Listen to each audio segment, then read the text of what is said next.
Hello बच्चों, Yashma study point में आप सभी का स्वागत है।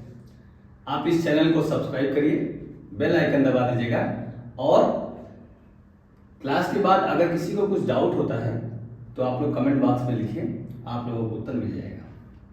बच्चों, आज हम लोग हमारा भारतीय संविधान जो कक्षा 8 का पहला चैप्टर है सामाजिक विषय का, भारतीय संविधान के बारे में पढ़ेंगे। तो हम शुरुआत करते हैं। भारतीय संविधान, सबसे पहले हम देखेंगे कि संविधान का अर्थ क्या है। संविधान का जैसे कि शब्द को अगर हम विच्छेद करें, विधान अर्थात नीति और कानून, नियम जो कि सभी के लिए समान हो। तो हमारा देश कई प्रांतों से मिलकर बना है, अनेक धर्म, संस्कृति और जनजातियां रहती हैं, तो सभी लोगों को ध्यान में रखकर एक समान नियम बनाया गया। तो ये नियम बनाया गया, उसके बाद इस नियमों को लिखा गया। तो जो हमारा संविधान है वो एक लिखित संविधान है, जिसको हम लोग लिखित दस्तावेज, रिटन डॉक्यूमेंट भी कहते हैं। कानून की किताब जो कि लिखित फॉर्म में हमारे पास उपलब्ध है। तो हम संविधान को व्यापक अर्थ में कैसे समझेंगे, जैसे कि समझिए कि हर बच्चे ने फुटबॉल खेला या देखा होगा, क्रिकेट और हॉकी। हर खेलों के अपने नियम होते हैं, उसी तरह हमारा देश नियम से चलेगा। जैसे फुटबॉल को लें, फुटबॉल एक ऐसा गेम है जो कि पैरों से खेला जाता है। अपवाद के रूप में गोलकीपर एक ऐसा खिलाड़ी है जो उसको हाथ से भी टच कर सकता है और पैर से भी। बाकी खिलाड़ी अगर पैरों के अलावा बाह उनका टच कर गया तो वो फाउल माना जाएगा। उसी तरह हमारी सोसाइटी, अगर फुटबॉल को हम अपनी सोसाइटी के रूप में देखें तो हमारा जो समाज है वो अनेक समुदायों से मिलकर बना है। सभी समुदायों की अपनी अपेक्षाएं हैं, उनके कुछ नियम हैं। तो इस समुदायों को चलने के लिए भी हमको नियमों का पालन करना पड़ता है। खेल, समाज, ये सभी नियम से चलेंगे। जैसे खेलों का उद्देश्य प्राप्त होता है नियमों के द्वारा, उसी तरह समाज भी चलता है नियमों से, और सामाजिक उद्देश्यों की प्राप्ति सिर्फ और सिर्फ नियमों से होती है। इन नियमों का निर्धारण कौन करता है? हमारा लिखित संविधान। हमारा मूलभूत नियम जिसको हम कॉन्स्टिट्यूटिव रूल्स भी कहते हैं। जैसे कि एक विद्यालय है, विद्यालय का मूलभूत नियम क्या हो गया कि बच्चे सब यूनिफॉर्म में आए, समय से आए, प्रॉपर कक्षाएं लगे और पूरे दिन के टाइम टेबल निर्धारित हो। तो ये मूलभूत नियम अगर एक विद्यालय के लिए है तो उसी तरह हमारे देश के लिए भी कुछ मूलभूत नियम होंगे। हमारा देश कैसे चले, इसकी रक्षा कौन करे, इसके वित्तीय मामलों का देखरेख कौन करे, आदि आदि। तो संविधान के ये 3 ऐसे बिंदु हैं जिसको हम समझ के ये जान सकते हैं कि संविधान वस्तुतः है क्या।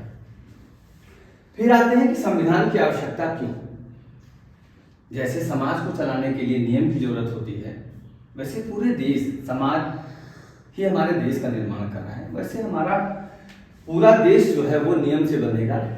तो संविधान की ही आवश्यकता क्यों पड़ी, इसके बारे में हम लोग देखते हैं। इसका उदाहरण लेते हैं। अभी पिछले कुछ वर्षों की घटनाएं, जो नेपाल हमारा पड़ोसी देश है, उत्तर प्रदेश और बिहार को टच करता हुआ, तो नेपाल के देश से हम लोग देखते हैं 1990 से लेके 2002 तक नेपाल में लोकतांत्रिक व्यवस्था थी।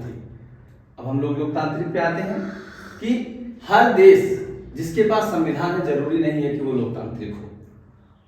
नेपाल देश जो हमारा पड़ोसी देश है, वहां पे 1990 से 2002 तक लोकतांत्रिक व्यवस्था थी। लेकिन 2002 के बाद वहां के राजा ज्ञानेंद्र ने क्या किया कि कुछ माओवादी संगठनों का बहाना लेके लोकतांत्रिक व्यवस्था को हटाकर राजतंत्र की स्थापना करने की कोशिश की। लेकिन यहाँ पे आया कि मूलभूत नियम, वहां के लोगों को ये पसंद नहीं आया कि राजा जो है वो लोकतंत्र को हटा के राजशाही व्यवस्था की स्थापना करें। फिर संघर्ष चले और संघर्ष के पश्चात अंततः 2008 में पुनः तृतीय संसद को राजा ने मान्यता दी और वहां पुनः लोकतंत्र की स्थापना हो गई। और अच्छे से हम देखें, जैसे कि हमारा एक क्लासरूम है, क्लासरूम में टीचर है, मॉनिटर है और अन्य बच्चे हैं। हमारे बुक में एक उदाहरण दिया है सुरेश एक क्लास का मॉनिटर होता है जो कि टीचर की अनुपस्थिति में कार्य को माइंड करता है, क्लास को पूरी देखभाल करता है। उसकी एक किसी मित्र से नहीं बनती है तो वो ऐसे अवसर पे क्या करेगा, इस अवसर पे क्या करता है कि उसका मित्र उस क्लासरूम में एक बच्चा है अनिल, उसको धमकाने का काम करे।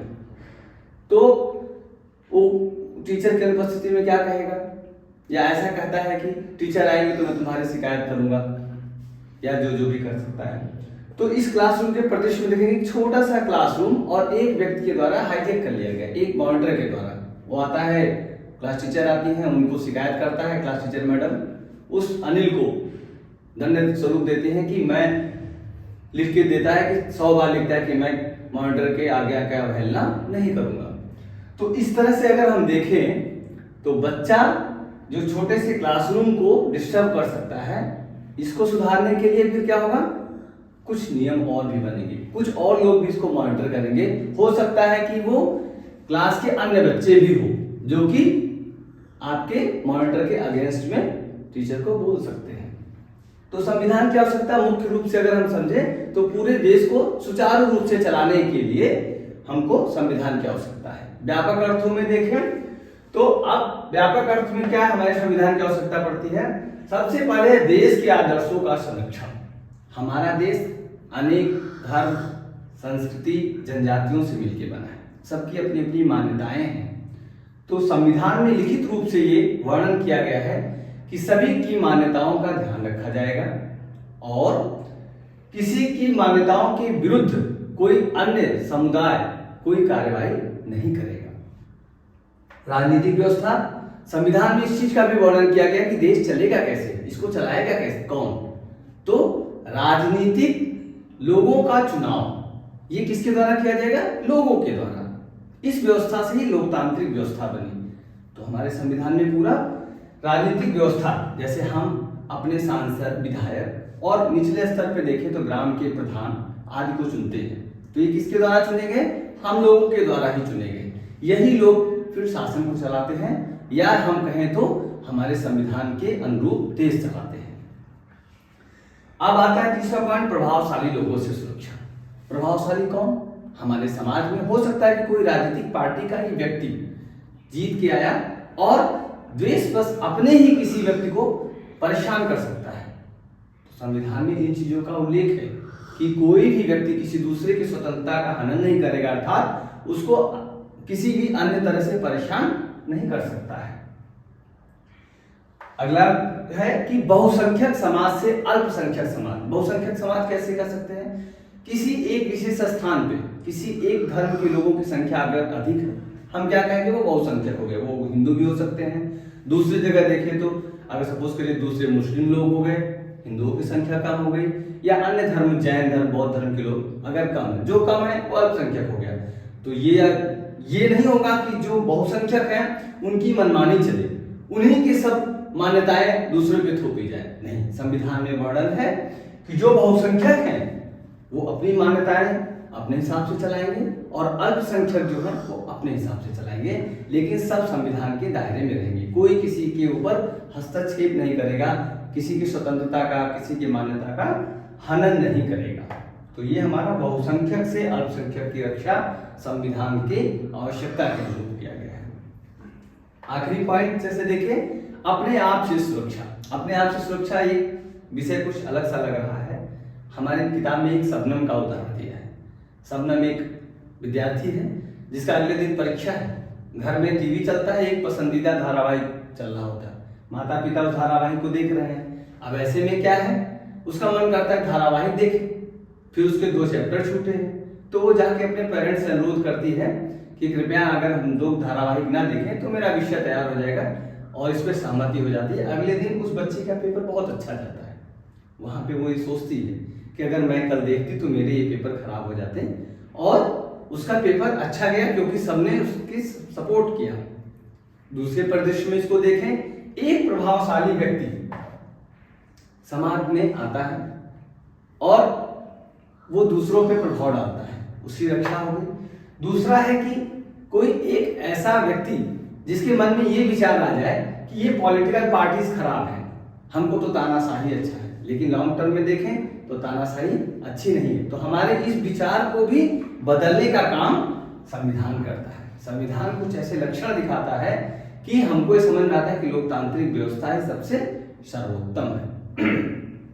तो ये हमारा रहा कि संविधान की आवश्यकता हमको क्यों पड़ी। अब हम देखें कि जो ये हमारा संविधान है इसके मुख्य लक्षण क्या है। हमारे इस जो हमारा पाठ है भारतीय संविधान का, ये आखिरी बिंदु है कि संविधान के मुख्य लक्षण क्या है। सबसे पहले आता है संघवाद, जिसको इंग्लिश में फेडरलिज्म बोलते हैं। तो संघवाद क्या, हमारा देश, राष्ट्र या राज्य जिसको कहते हैं राज्य व्यवस्था, ये संघवाद के आधार पे है, जिसमें 3 तरह के शासन व्यवस्था बना दी गई है। पहला है केंद्र स्तर पर, जिसको कि अगर हम लोग देखें कि दिल्ली में बैठी हुई सरकार जो केंद्रीय सरकार कहलाती है, जिसको कि हम लोगों ने सांसदों के माध्यम से चुना और सरकार बनी, वो है केंद्र, जो कि पूरे देश के लिए कानून बनाएगी। नेक्स्ट आता है अपना राज्य व्यवस्था। राज्य सरकार अलग अलग प्रांतों प्रदेशों में हमारे द्वारा ही चुनी गई सरकार होती है, जो कि राज्य के लिए कानून बनाती है और साथ ही साथ केंद्र द्वारा जो भी कानून बनाए गए हैं उनका भी पालन करती है। तीसरी व्यवस्था है हमारी पंचायती राज। क्यों आवश्यक है? क्योंकि भारत हमारा अनेक जनजातियों, सांस्कृतिक समुदायों से मिलकर बना है, सबकी मान्यताएं अलग हैं। तो सबसे नीचे स्तर पे जाके एक व्यवस्था बनाई गई है जो कि हमारी पंचायती व्यवस्था कहलाती है, जो इन तीनों के द्वारा गवर्न है और अपनी इनकी लोकल मान्यताओं के द्वारा भी ये कुछ अपने नियम बना लेती है। दूसरा हमारा जो मुख्य दूसरा लक्षण आता है वो है हमारा संसदीय शासन पद्धति। संसदीय शासन पद्धति के अर्थात कि हमारा देश संसद के द्वारा चल रहा है। तो संसद में कौन बैठेगा? संसद में हमारे प्रतिनिधि बैठेंगे। उन प्रतिनिधियों को चुनने का अधिकार भारतीय संविधान में वयस्क व्यक्तियों की, जिनकी आयु 18 वर्ष से ऊपर है। 18 वर्ष से ऊपर कोई भी नागरिक बिना लिंग भेद के 18 वर्ष से ऊपर वोट का अधिकार है, वो वोट डालेगा और जनप्रतिनिधियों को चुनेगा, जो कि हमारे संसदीय व्यवस्था के भाग बनेंगे। और ये वोटिंग न सिर्फ संसद सदस्यों के लिए बल्कि आपके नीचे राज्य के जिनको हम कहते हैं विधायक, उनको चुनने के लिए, या नीचे के स्तर पे आपके ग्राम प्रधान हो गए, हमारे पार्षद हो गए, इन सभी को चुनने के लिए अधिकृत हो जाते हैं। उसकी निम्न आयु जो है वो कम से कम 18 वर्ष होनी चाहिए। अगला लक्षण है शक्तियों का बंटवारा। हमारा देश कैसे चल रहा है? नियम कानून से। चलाएगा कौन? इसको चलाने के लिए कुछ अवयव है, कुछ आयाम है। वो आयाम कौन कौन से हमारे हैं? पहला विधायिका, कार्यपालिका और न्यायपालिका। विधायिका क्या करेगी? विधायिका अर्थात जो विधेयक बनाती है, जो कानून बनाती है। कौन हुए वो लोग? हमारे द्वारा चुने हुए जनप्रतिनिधि। वो प्रतिनिधि कौन? हमारे सांसद, हमारे विधायक और हमारे लोकल नेता। कार्यपालिका इनका पालन कराने के लिए, इन कानूनों को लागू कराने के लिए जो लोग भी जिम्मेदार हैं वो हमारे कार्यपालिका के अंग कहलाते हैं। तीसरा अंग न्यायपालिका। न्यायपालिका जिसे हम लोग देखते हैं सुप्रीम कोर्ट, हाई कोर्ट या नीचे के डिस्ट्रिक्ट जजेस और सेशन कोर्ट्स, ये सब जितने कोर्ट्स हैं और भी कई नीचे स्तर पे कोर्ट्स आती हैं। क्यों ये बनाई गई हैं? जो नियम बनाए गए उन नियमों का अगर कोई उल्लंघन करता है तो उसकी सुनवाई कहाँ होगी? हमारे न्यायालयों में होगी। तो ये हमारे देश संसद के जो बनाए हुए नियम कानून हैं उनको चलाने के लिए, उनका पालन कराने के लिए, यदि पालन ना हो तो हम कहाँ जाके सुनवाई करें? उसके लिए न्यायपालिका की व्यवस्था की गई। चौथा लक्षण है हमारा है मौलिक अधिकार, जिसको हम संविधान की अंतरात्मा भी कहते हैं। क्यों? क्योंकि अगर व्यक्तियों के अधिकार ही नहीं है तो उनको देश में विश्वास ही नहीं रहेगा। पहले हमको किसी को विश्वास में लेना तो हमें उसके कुछ अधिकार देने पड़ेंगे। तो इस मौलिक अधिकार को हम संविधान की अंतरात्मा भी कहते हैं। इसीलिए तो सबसे पहला अधिकार क्या दिया गया? समानता का अधिकार। सभी नागरिक देश के, पुरुष स्त्री, किसी भी जाति के हो, किसी भी वर्ण के हो, सभी समान हैं। सभी को कहीं भी रहने, बसने, व्यवसाय करने का समान अधिकार दिया गया है। तो ये हमारे समानता के अधिकार के अंतर्गत आता है। ये हमारे मौलिक कर्तव्य का पहला भाग हुआ। स्वतंत्रता का अधिकार, सभी स्वतंत्र हैं, कोई किसी की गुलामी नहीं कर सकता। जैसे अंग्रेज आए यहाँ पे औपनिवेशवाद चलाए या कहीं कहीं गुलाम तंत्र चला, ऐसी व्यवस्था खत्म। ऐसे संविधान में नियम बनाए गए कि सभी की स्वतंत्रता का अधिकार है, कोई दूसरे की स्वतंत्रता में हस्तक्षेप नहीं कर सकता। शोषण के विरुद्ध अधिकार, संविधान ने नियम बनाया है, कोई किसी का शोषण नहीं करेगा, न जातिगत न तो किसी की उम्र के हिसाब से। जैसे इसमें हम लोगों ने देखा है कि बाल श्रम, 14 वर्ष से कम उम्र के व्यक्ति, कोई भी बच्चा अगर कहीं काम करता है तो वो दंडात्मक कार्रवाई में आती है। तो बाल श्रम 14 वर्ष के नीचे किसी को नहीं कराया जा सकता। धार्मिक स्वतंत्रता का अधिकार, हमारा देश विभिन्न धर्मों से, विभिन्न जातियों से मिलकर बना है। कोई हिंदू धर्म का मानता है, कोई मुस्लिम धर्म को मानता है, बौद्ध धर्म, तो सभी को अपना अपना धर्म निर्बाध रूप से पालन करना, मनाने का अधिकार है। कोई दूसरे धर्म पे अपने धर्म को थोपेगा नहीं, और अपने धर्म के प्रसार के लिए कोई शैक्षणिक संस्थाएं खोल सकता है, ऐसा संसद ने हमें अधिकार दिया हुआ है। सांस्कृतिक और शैक्षणिक अधिकार, अपनी संस्कृति का पालन करना, संस्कृति को आगे बढ़ाना और उसको पूरा करने के लिए कुछ संस्थाओं का गठन करना। जैसे हम देखते हैं कि कहीं गुरुकुल खुले हुए हैं अपने धर्म के प्रचार के लिए, अपनी संस्कृति के प्रचार के लिए, कहीं मदरसे खुले हुए हैं, अपने ईसाई भाइयों के पुष्प विद्यालय वगैरह चलते हैं। तो ये सब का अधिकार हमारा शैक्षणिक अधिकार के अंतर्गत आता है, जो हर व्यक्ति को मौलिक अधिकार के रूप में संसद ने दे रखा है। आखिरी अधिकार क्या है?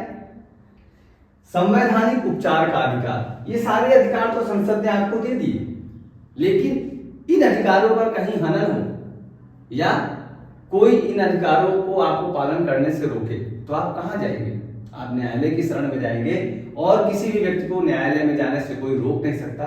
ये अधिकार आपका संवैधानिक उपचार के अंतर्गत आता है।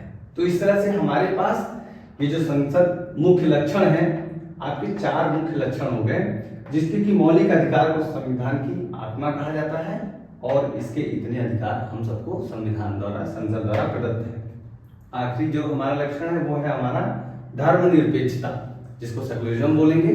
धर्मनिरपेक्षता बच्चों, हमारा देश स्वतंत्र हुआ और जो औपनिवेशवाद हमारे ऊपर थोपा गया था, तो उस समय स्वतंत्रता संग्राम सेनानियों ने सोचा, सभी धर्मों की जातियों के लोगों ने मिलकर संघर्ष किया, तो स्वतंत्र भारत का प्रारूप कैसा होगा? ये किस धर्म को पालन करेगा? बाकी धर्म के लोग क्या करेंगे? तो किसी विशेष धर्म की तरफ हमारा देश ना जाए, सभी धर्मों का सम्मान हो। तो धर्मनिरपेक्षता मतलब किसी भी एक विशेष धर्म की ही तरफ न जाके सभी धर्मों का समान रूप से पालन हो, सभी को सम्मान दिया जाए। ये धर्मनिरपेक्षता के अंतर्गत संविधान में वर्णित है। इस पूरे विषय में अगर किसी बच्चे को कोई भी डाउट आता है तो वो कमेंट बॉक्स में लिख के पूछ सकता है, उसका रिप्लाई उसको दिया जाएगा। धन्यवाद।